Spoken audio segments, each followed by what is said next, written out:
Hello everyone, thank you very much for joining this video today. I'm going to talk about a very important activity that we perform in our regular lives. Especially if you are a learner of the English language, I am sure you do this.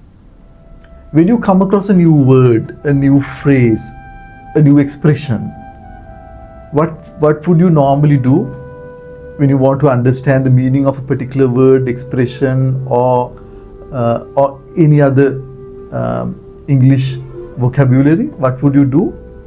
You would refer to the electronic dictionary. In other words, you will take your mobile phone and then you will try to browse through your search engine such as Google and then try to find out the meaning of the word, which is fine. We don't deny, or we don't halt you from doing it, or we don't want you to stop it. But we are going to talk about this particular activity from a different point of view. Good old days, when the people were learning this language, they didn't have the access to these electronic devices such as the mobile phones, electronic devices, electronic dictionaries, web. Those were not there. But they had the access to a physical dictionary, something like this. So how does a physical dictionary support you as opposed to the electronic devices that you have the access to today? While it has its own pros and cons, I'm going to talk about the positives of using a physical dictionary. One of the key things that you will gain by using a physical dictionary is the touch and feel, right? The touch and feel. You feel like you do something progressive, right? You do something that you are trying to achieve something by reading a book. The touch and feel, okay? Sometimes the smell of the book that comes across the pages, etc. So that makes sense, where you feel like you're engaged with something, right? And the other reason why we recommend you to use a dictionary is, unlike the electronic dictionary where you will look at just the specific word that you want to learn, when you study that through a physical dictionary, you have to go through multiple pages to reach the right word that you want to understand the meaning. So you have to pass several words. At least you have to glance through these words. So you tend to read more words than the one that you are really looking for. Example, let's say you want to understand the meaning of dispatching. So in your journey towards understanding the meaning of dispatching, you will come across designate, right? For example, describe, then description, okay? And then something like design. Okay, so multiple words that you might come across.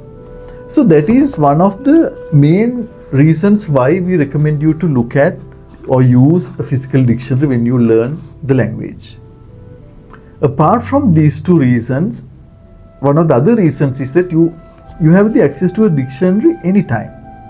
Of course, it's bulky sometimes, but yet, say you have a power cut or your phone battery has already drained, so you can't use the electronic device, or you have to keep charging your phone for you to use it.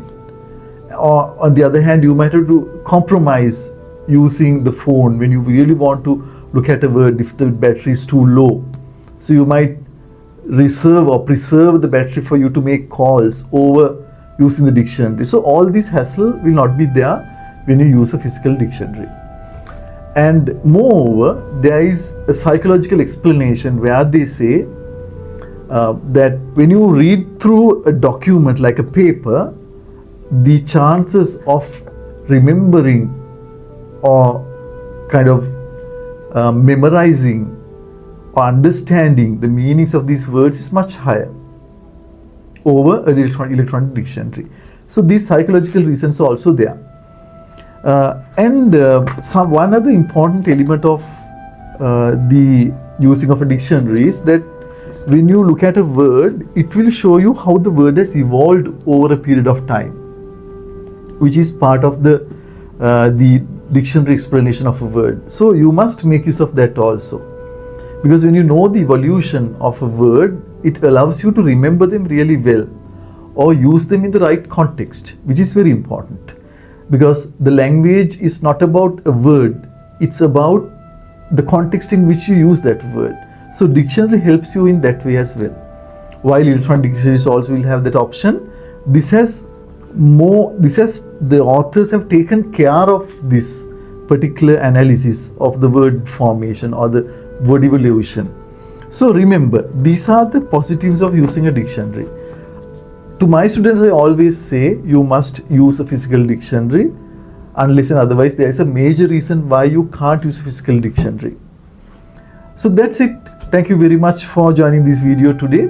I would like to hear about what you think about what we just discussed with you in the comment section. Just let us know whether you agree with what we said or whether you disagree, whether you have different other perspectives about our discussion. So just make a small note in the comment section and I would like to see what they are.